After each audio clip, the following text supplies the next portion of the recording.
Okay, you guys are going to do two sections of geometry, of IXL again today.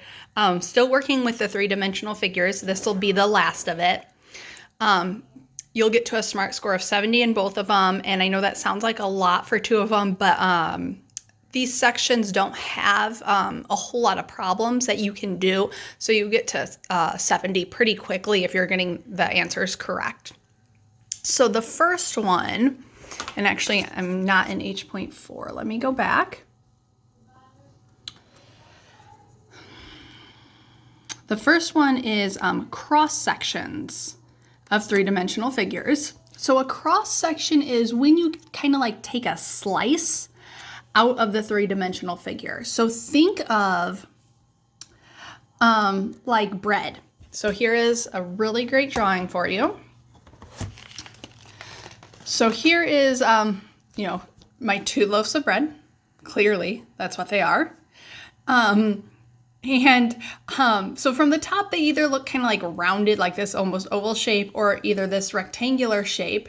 But then if we turn it to the side, a lot of times our bread looks like this. Not always, but this is, a pretty common shape for a slice of bread. And all throughout, as the bread is sliced, it has this shape.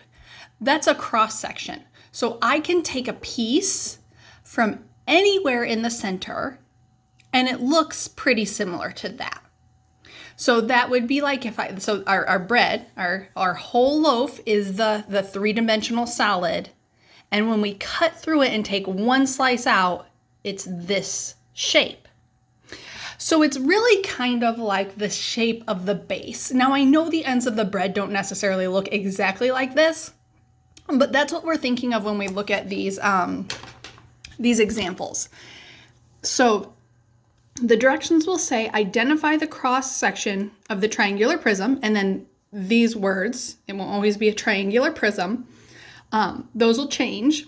And then assume objects are perpendicular if they appear so. That's not really going to be an important statement to you guys. What you're going to want to be looking for is the base. So we have a triangle here, and on this side, even though we can't see it, is our other base. It's a triangle.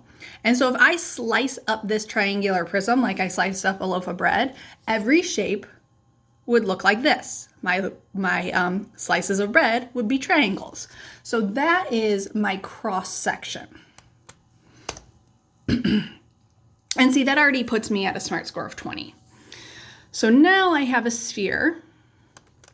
And if I slice that in half, another way to think of it is if I just sliced it in half and opened it up, what would it look like? So if I slice that sphere in half, opened it up, think of like a watermelon. You slice it in half, you open it up, all it is a circle. Well, if it's a watermelon, I guess it could be an oval, but in this case, our watermelon's a sphere, it's a circle.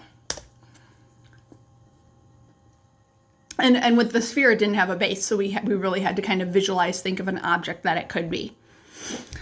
Identify the cross-section of this regular square pyramid. So a lot of times it gives you a hint too if it's talking about the base. It's a square pyramid. So if I slice up that pyramid, aside from the little point at the top, if I slice through that, it's going to be different sizes, but every slice is going to be a square because the base is a square.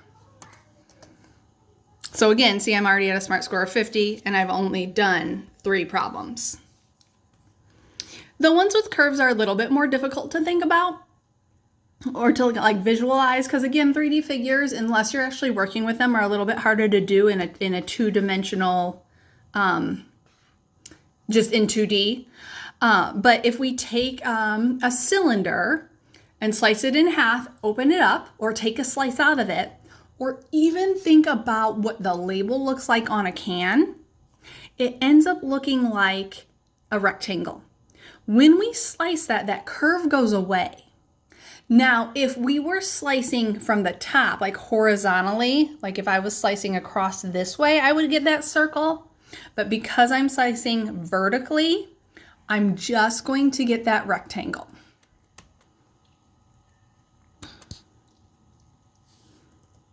Oops, I guess that's good. Again, a rectangular prism. So it tells you with the name of the base, a rectangular prism. When I make those slices, I'm going to get a rectangle. The cone, a cone has a base. A base's cone is a circle. So we want to actually use this third one over, not this first one. That's an oval. And if it's a cone, it's going to have a circle base. We do not want this like donut shape. We don't want the hole in the center. We want that solid base. And then, so 6 problems got me to 76. So if you get none of them wrong, 6 problems, and you'll be done.